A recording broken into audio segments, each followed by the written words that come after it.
Salut tout le monde, aujourd'hui on se retrouve pour parler de la Sansevieria, cette plante aussi appelée langue de belle-mère. On va parler de son entretien et de son rempotage. La Sansevieria est idéale pour les jardiniers débutants. Elle est très facile, très robuste et demande très peu de soins. Et en plus c'est une plante dépolluante. Elle est aussi connue sous le nom de langue de belle-mère ou snake plant. C'est une plante succulente à rhizome originaire d'Afrique. La Sansevieria est une plante à croissance lente. Elle peut mesurer entre 30 cm et 1,50 m selon les variétés, sachant qu'il existe, il me semble, une soixantaine de variétés. Alors, quel type de sol utiliser? On va utiliser un substrat très drainant. Vous pouvez utiliser un substrat pour plantes d'intérieur mélangé avec du sable grossier parce que plus il va être gros, mieux ça va drainer. Moi, personnellement, je préfère utiliser le substrat pour cactées et succulentes. Son exposition. Alors, c'est une plante en Afrique qui pousse à l'ombre des autres arbres. Malgré tout, elle va quand même avoir un petit peu de soleil quand il sera bas. Donc, on va privilégier une forte luminosité, pas de soleil brûlant, mais un petit peu de soleil le soir ou en hiver. Ça va raviver ces belles couleurs. Elle va aussi s'accommoder dans des intérieurs un petit peu plus sombres, mais elle va pousser moins vite. Elle aime les températures chaudes et supporte très mal le froid. En ce qui concerne la taille et l'entretien, donc l'entretien au niveau de l'arrosage, ce qu'on va faire, c'est qu'on va attendre que le substrat soit bien sec avant d'arroser. L'hiver, on limite, et l'été, on peut y aller à peu près une fois par semaine. Mais attendez bien que le substrat soit sec entièrement. Elle va vous pardonner un manque d'eau, mais pas un excès d'eau, sachant que c'est une succulente. On peut aussi la fertiliser à l'occasion, mais moi personnellement, mes plantes succulentes, je ne les fertilise pas. Quand vous voyez apparaître des fleurs fanées, il faut les enlever afin d'éviter la pourriture. N'hésitez pas à dépoussiérer, c'est même important, les feuilles avec un chiffon humide afin d'enlever bien toute la poussière. On ne coupe jamais l'extrémité des feuilles de cette plante, même si vous les trouvez pointues, ça va carrément stopper la croissance de la plante. Et maintenant, on va parler du rempotage. Donc on rempote cette plante à peu près tous les 3-4 ans.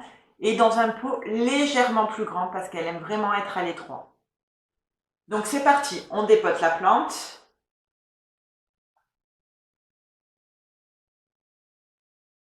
Donc là on voit bien que toutes les racines sortent du pot, donc il est vraiment temps, sachant que je viens de l'acheter, donc le substrat n'est pas du tout adapté.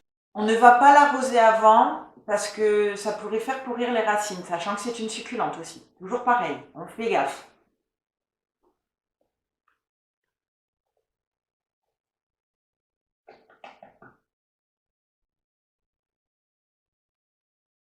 Donc là, on voit bien toutes les petites racines blanches. Il y en a même des oranges. C'est bizarre d'ailleurs. Mais bon, la terre est un peu orange. Je ne sais pas ce qu'ils ont mis dedans par contre. Alors, on va casser la motte très délicatement et on va venir nettoyer.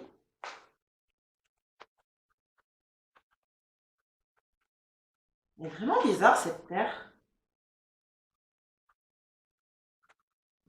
Les seuls nuisibles que je connais à cette plante sont les cochenilles, évidemment. C'est une succulente, toujours pareil. Pour moi, toutes les succulentes sont à traiter pareil. Donc là, on voit qu'il y a des feuilles qui sont un petit peu abîmées, on va les enlever. Si vous voulez la multiplier, vous pouvez venir séparer ses pieds. Là, il y en a 3, mais on va quand même les laisser ensemble. C'est beaucoup plus joli quand c'est fourni. Voilà, ça m'a l'air bien. Regardez-moi, ces racines, elles sont toutes oranges. Mais ça, c'est vraiment dû à la terre. Je sais pas ce qu'ils ont mis là-dedans, mais franchement, c'est pas joli. Donc là, je vais utiliser un pot légèrement supérieur que celui-là. Vous voyez bien qu'il y a quoi? Il y a peut-être 1 cm autour et 3 cm en plus en profondeur, ce qui est parfait pour elle. Donc vu qu'il n'est pas très profond, on ne va pas utiliser de couche de drainage. Et moi, là, je viens de trouver un nouveau terreau, le Undergreen, pour cactées et succulentes. Franchement, je l'ai essayé avec d'autres plantes, il est terrible, il est génial. Il est bien sablé, il est bien drainant et puis du coup, les plantes, elles tiennent beaucoup mieux dans leur peau.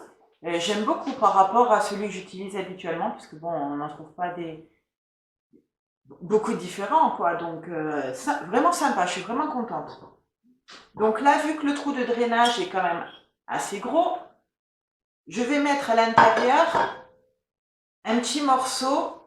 Alors ça, c'est une bande de renfort pour les plaquistes. C'est grillagé, c'est sympa et ça aide bien que le terreau ne sorte pas par le trou de drainage parce que là, en plus, il est bien fin. Donc en fait, il y a tout qui s'en va. Donc je vais utiliser ça pour le fond du pot. C'est génial, franchement, c'est top. Donc je coupe un petit bout.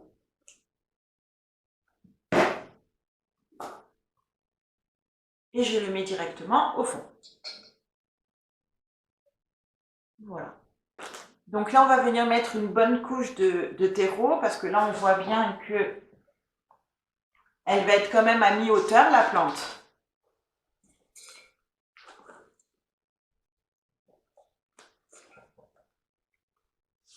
Voilà, à mi-hauteur à peu près comme ça. Maintenant, on va venir repositionner la plante. On la dispose comme on veut et on vient rajouter du terreau pour bien la maintenir. En plus, les sacs, ils sont petits, ils sont top. C'est bien pratique. Bon, c'est un petit peu cher, je trouve, mais c'est le double de l'autre substrat. Mais je trouve qu'il en vaut la peine.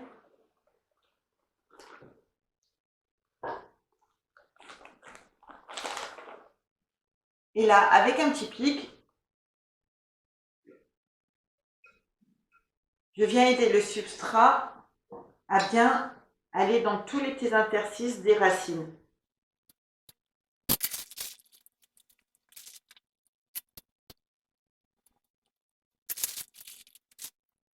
Et maintenant, avec mes doigts, je viens bien tasser pour bien faire tenir la plante. On y va quand même délicatement pour ne pas casser les racines. Hein.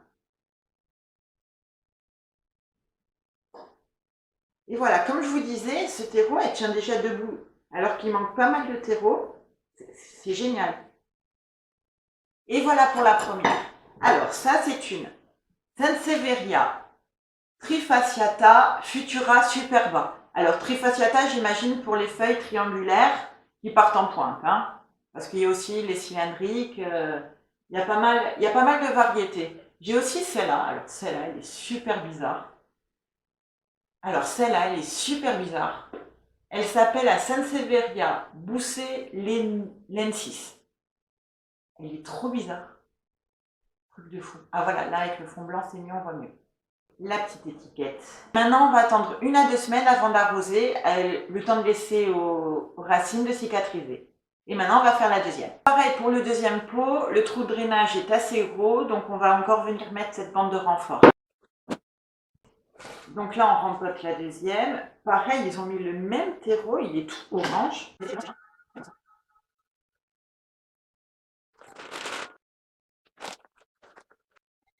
Donc voilà, rempotage terminé pour la Sansevieria Trifasciata Golden Aini. C'est une forme naine de la Sansevieria. Là, ce que je vais faire, je vais venir vaporiser un petit peu d'eau sur le terreau juste pour le tasser, sans plus, et on va attendre encore 1 à 2 semaines avant d'arroser, le temps que les racines se cicatrisent. Toujours pareil. C'est une plante qui n'a pas du tout besoin d'être vaporisée d'eau, hein. Pas du tout. Hein. Elle vit dans les pays désertiques, donc vous imaginez bien que l'humidité, elle s'en passe. Hein. Pareil pour la grande. Alors, juste pour décorer, enfin, ou peut-être ça évitera quand même au substrat de sécher trop vite, je vais venir déposer des petits cailloux blancs juste sur la surface, ça fera ressortir les couleurs. J'aime bien.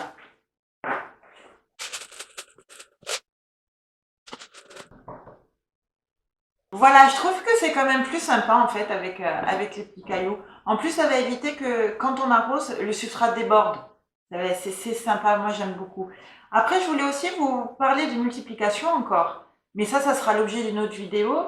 En fait, vous venez découper une feuille que vous venez découper en plusieurs morceaux, donc à peu près de 10 cm, et que vous venez planter dans du terreau pour semis et bouturage. Et là, une nouvelle feuille va apparaître. Celle-ci va mourir et ça fera une bébé plante.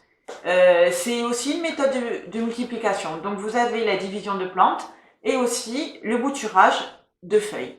Je trouve que c'est rigolo, c'est sympa. Bon, en tout cas, j'espère que cette vidéo vous a plu et on se revoit à la prochaine. Bye!